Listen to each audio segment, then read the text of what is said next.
Hey everyone, it's Kira with Polymer Clay TV, and today I'm going to show you how to go from this and this to this.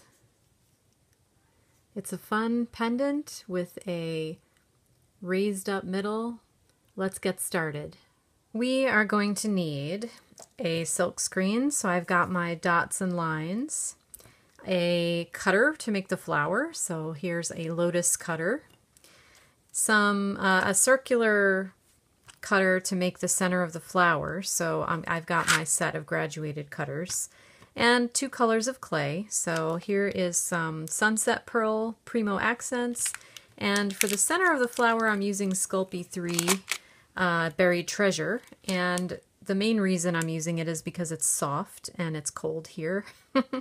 And also because I'm going to be making this a rounded center, and I wanted to be able to have the clay be really soft so I can mush it around afterwards.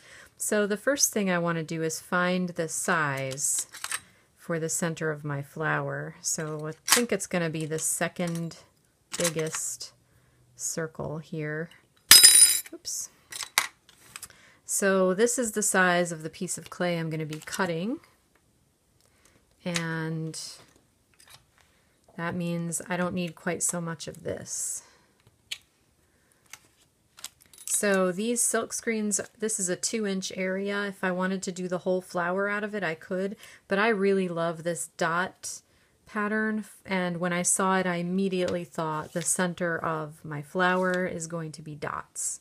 So you'll turn your silk screen over, firm it down onto the clay, and pick a color of paint to use to contrast with all of this.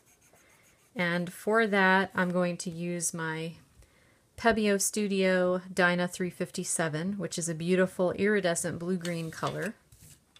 And I'm not going to need a lot of paint for this particular project here. I'm just going to squeeze a little out onto my card and squeegee it onto my silk screen here. Lift up a corner to make sure I'm good. It's perfect, and we're going to let that dry while we go clean this off. I've rolled out the Sunset Pearl, and I've got one piece that's a little thicker than the other. So this one's a number 2 on my pasta machine, and this one is a number 3. And I'm going to do my trick with the Glad wrap over the piece here to cut out my flower. So the first one is going to be the thicker clay.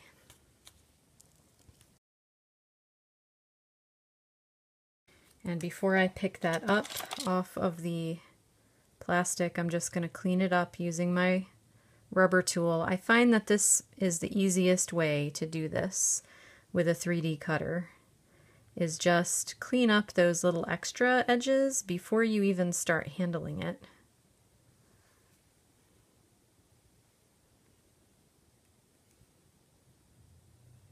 And that's when your rubber tools really come in handy. So I'm just going to use the fact that I'm on a Teflon sheet to my advantage here, and transfer this bottom one to a tile. And I'm going to get my other rubber tip tool, zoom in so you can see what I'm doing, and I'm going to give these flower petals some interest by I'm using the chisel tipped edge, and I'm just putting lines in them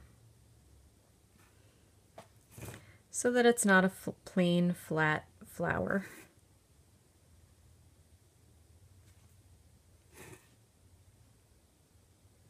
Now when I do the other one, I'm going to do it not on the tile. You'll see why. You can decide to, like, maybe you want those. This tool is amazing for flowers. See what happens here? If I put it with the chisel edge down and I push in on the corner like that, I get this awesome thing right here, this V-shaped impression that separates the petals even more, makes them look more sculptural. So I'm just kind of sliding that chisel in to that section there. And now you decide if you want this to be more curly, right? You can cup the flower a little bit with your fingers instead of letting it be just flat on the tile. So now let's do the other piece. The clay is a little bit thinner, so it'll be a little bit easier to bend it to your will.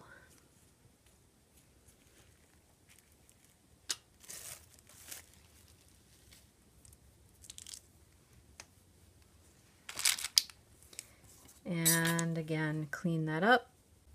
And now before I remove this from the Teflon, I'm going to go ahead and do my shaping and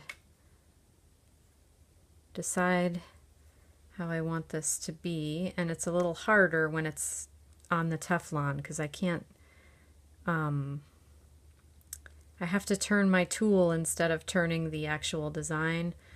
It's sometimes a lot easier to design on a tile so that you can flip things around to fit your hand. Okay, so now we'll raise this one off of here by just kind of peeling this back.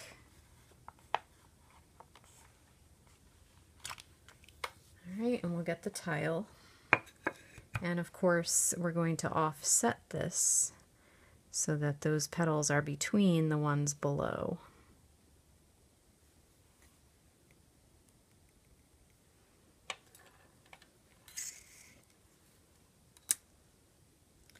And you might want to pinch them more,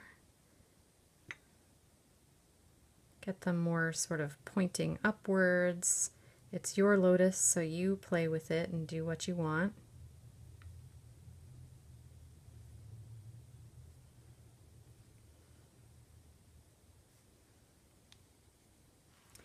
And now our paint should be dry.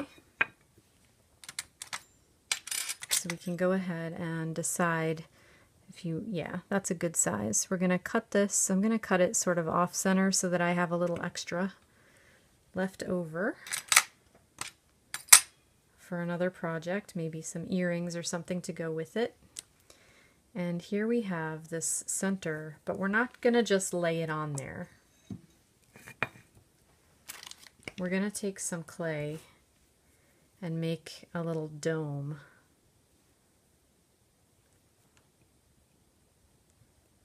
Like a little cabochon.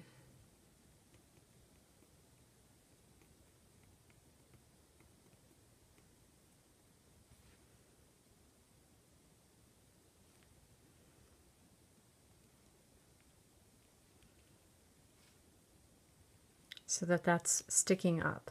And you can decide maybe that's even too big. Maybe I want it to be smaller than that. Maybe instead of taking up this entire space, what I'd rather do is cut this a little smaller and put it over this dome.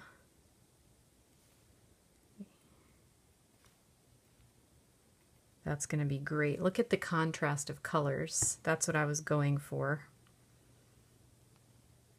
And then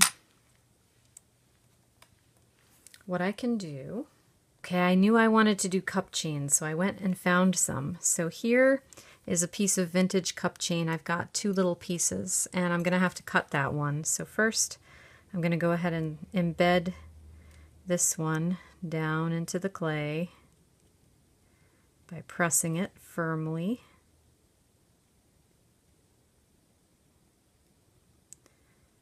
So that I know how much of the other piece I need to cut. So if I start this piece right here on the other side, then I know I need to cut it right here in between these two pieces. It's really easy to work with cup chain. You just need a piece of, or a set of flush cutters like that. Don't be afraid to, if you find something interesting like at a thrift store or antique market or something, don't be afraid to cut it up and use it. That's how I made my earrings for prom, and that's kind of how I started this whole loving jewelry thing. My mom and I went shopping. I grew up in West Nyack, New York, and I went shopping in Nyack. They had lots and lots of antique places, and I bought all kinds of old pieces that had Aurora Borealis, Swarovski crystals and things on them, and I took them all apart and made myself a pair of earrings for prom. So that's where my love for jewelry started. So we have this, and now I would like to put an accent around that of clay, just to make sure it's not going to go anywhere. I've got a little bit of Primo turquoise lying around here, so I'll just condition it up a little bit. And then I'm just going to pick off little bits like that. I don't even know if I'm going to go all the way around the flower, but these little balls of clay, I'll show you where they're going to go.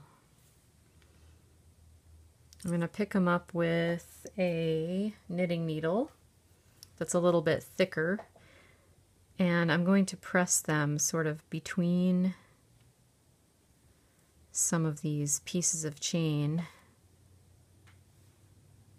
And I'll use this rubber tool that's lying here to do a better job of this in a minute.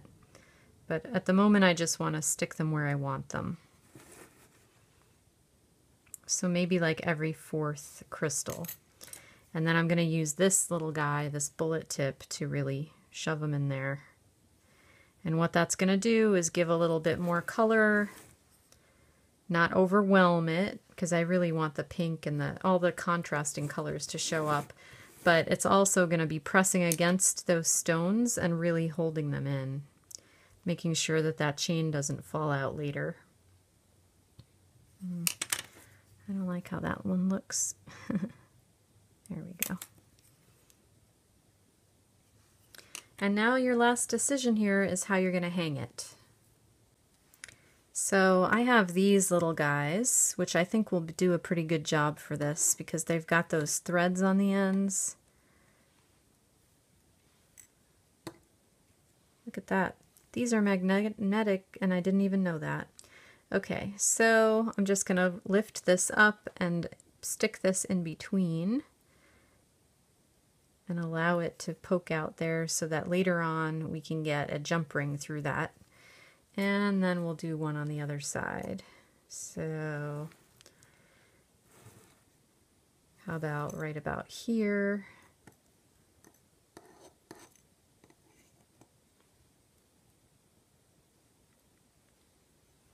Just lift up this petal, snug that in there, kind of press it down. I didn't do that with this one. I want to shove it into the bottom petal really well.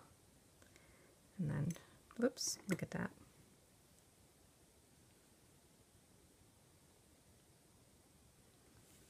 And then take a look at it. Do any other decorative things you want to do before baking it, and then you'll be done.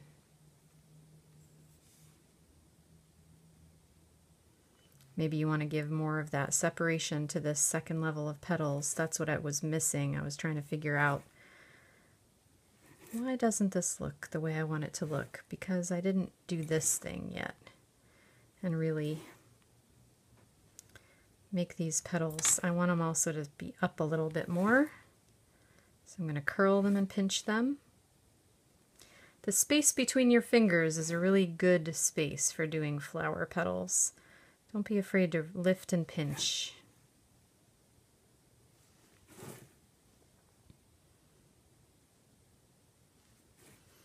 So there it is. I'm going to go bake it and then it will be done.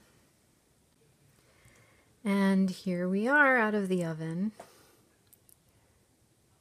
Isn't that pretty? Everything on there has a subtle shimmer because of the colors of clay and the paint and the sparkles. It's a really pretty design. I like it a lot, and I hope that you enjoyed creating along with me.